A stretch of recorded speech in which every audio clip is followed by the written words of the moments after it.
when you start in the very beginning, you start randomly out in the world, in the wilderness or whatever, with like a piece of food and some water, and that's it. And so you have to either build your own house, or like what I did was, jeez, hold on. One sec. There's like a sound bug with the game, which really sucks. A lot of sounds aren't working, but it's kind of buggy. But it's good. If you haven't done this already, when you're in the party settings, go to party settings, and then go to chat. And go to always allow your voice to be shared instead of to always allow. Have you done that? Okay, cool. And then have you done the other one where there's actually two settings? I learned this the other day. It's kind of fucked up. You have to actually go into settings and then go under. It's been a while since I looked at it.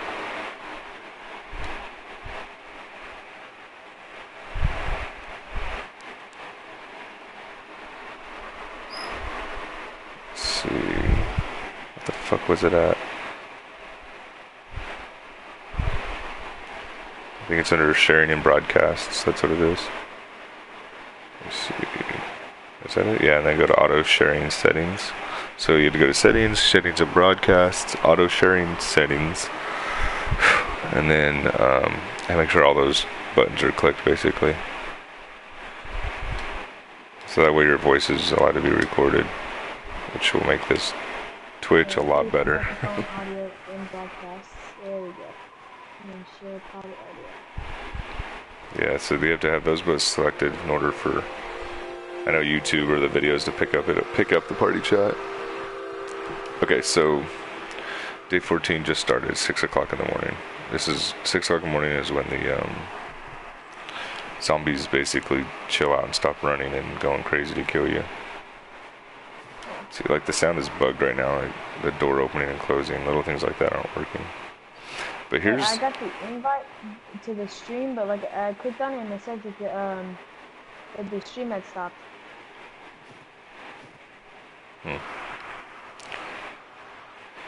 I wonder if I can share another one. Invite players. I can invite you again.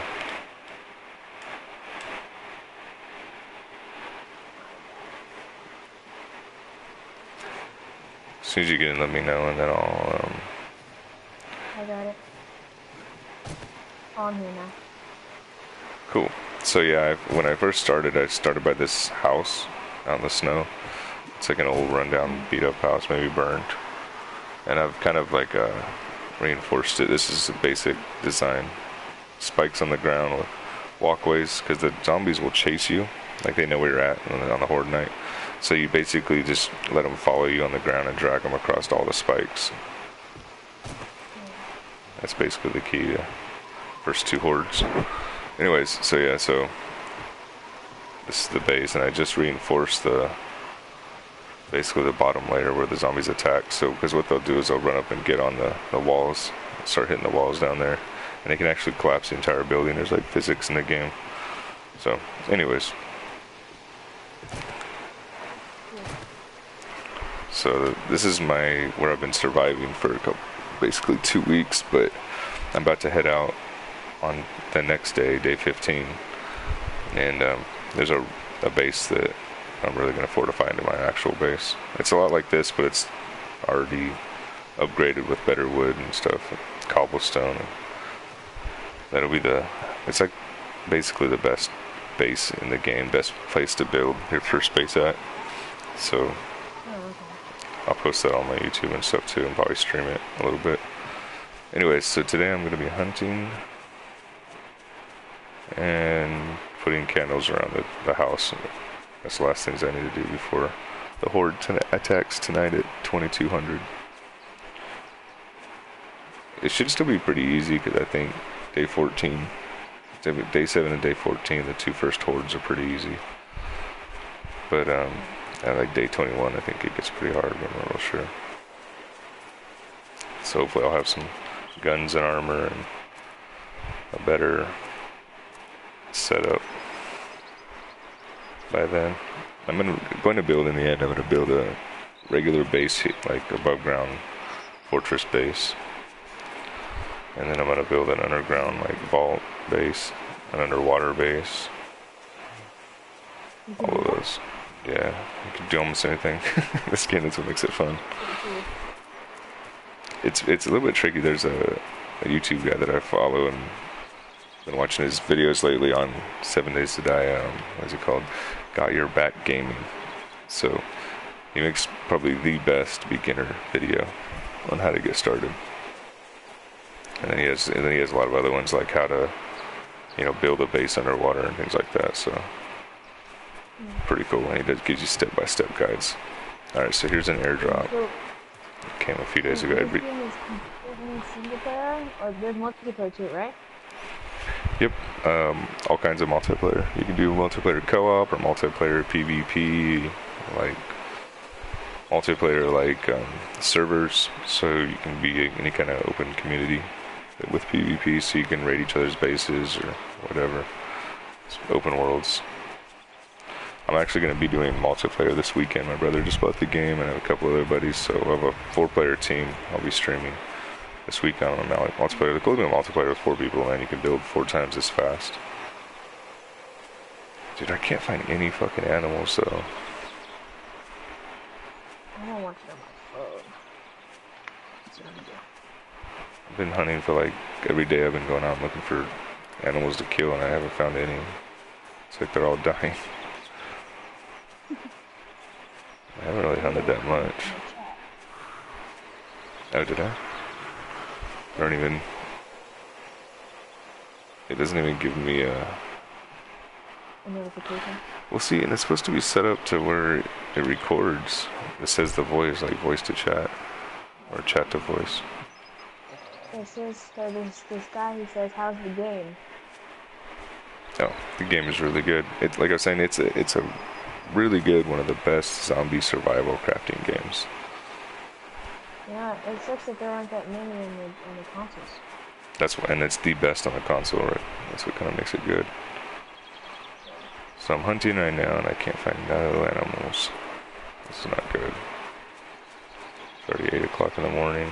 If I don't find food today, then I might starve to death tonight. Like, I'm out of food. I'm out of food and I'm hungry. God damn it.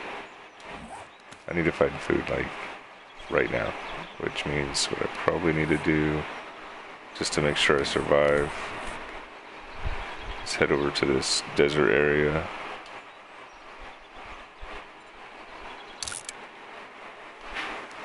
I'm saving it because I have a quick waypoint set to where my base is, where I'll be going next time. Alright, so let's go to that place. God damn it.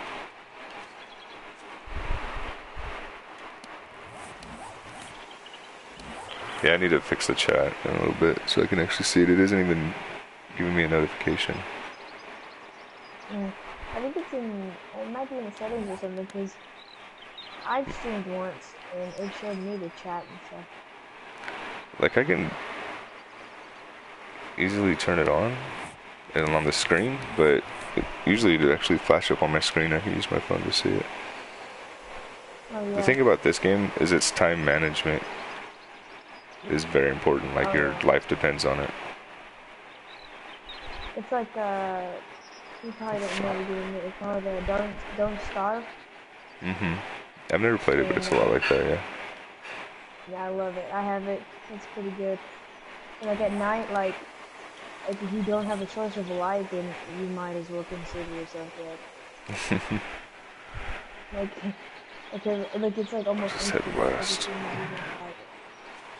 Alright, so my plan is to survive, is I'm going to head to the desert area, and they have cactuses there that you can harvest for yucca fruit, and you can eat yucca fruit to survive. The desert you can also find, I'm supposed to be going west, the desert you can also find goddamn zombies everywhere. No, but the one thing that makes this game probably the best zombie survival game out there is that it's the only one that's super challenging. to actually survive against PvE, like player versus environment. Like H1Z1 I played extensively, but once you kind of figure it out, the zombies, there's nothing that can really even have a chance of killing you. And the body simulation in this game, 7 Days to Die, is much more in depth. Like for instance, I'm overheating now because the actual temperature and the clothes you're wearing affects that. So I gotta take off my jacket and my shirt, try to cool down. So it's a pretty intricate game. The survival is hard. What's that? How long does it get too hot? You die, I think. Like, I don't really know. I think you start losing wellness. That's one thing they do cool about this. Like the bottom left-hand red bar, it's not really health or hit points, but like it's more like health or sense of well-being. It's a wellness bar. So things that you do that make your life uncomfortable lowers your maximum wellness or your maximum hit points. And things that you do good raises that. So like if you're starving or go hungry and you don't eat for a couple days, it'll lower your sense of well-being, your hit points. So it's a pretty neat idea how they do that. So like mine's low. You start at 100 and it went down to 70. If you die, it drops it like 10 or 20 points. And I had like literally dehydrated to death, which is actually on my playthrough series because I couldn't find water. Alright, there's some cactuses. So if I can get some food just to survive till I find something to hunt. Eventually we'll be able to make like a farm and all that, but not for a while.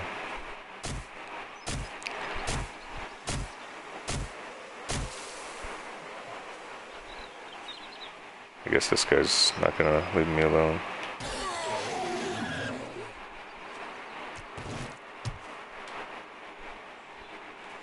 Alright, a mining helmet. I needed that. See, the sounds are bugged on it right now. Can't hear the arrow. So the way to kill zombies, you hit them in the head with an arrow and then run over and hit them in the face. While they're on the ground, because they'll get back up. But yeah, as soon as I get to a stopping point, get back to the house, after we get some food, then I'll fix that chat thing.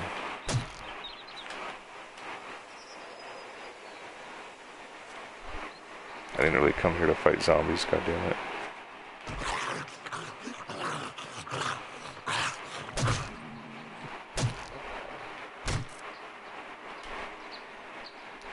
Kinda like overkilled them there. Okay.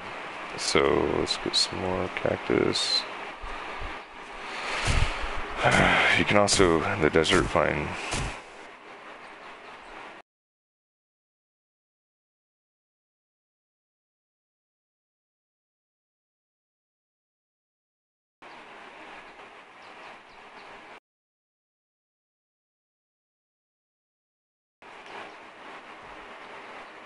fucking sounds.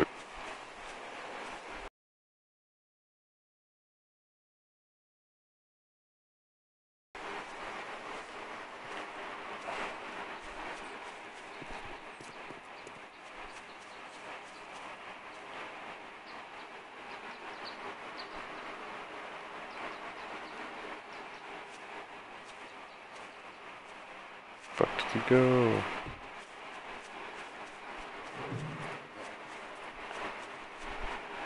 Fuck.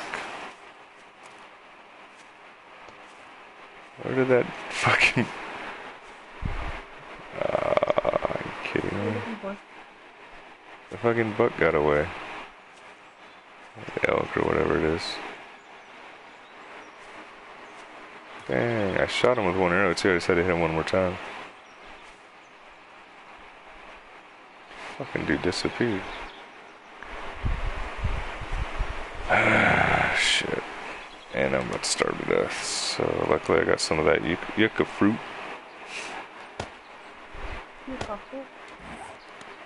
So noon. Got about 12 more hours in game time till the second horde comes.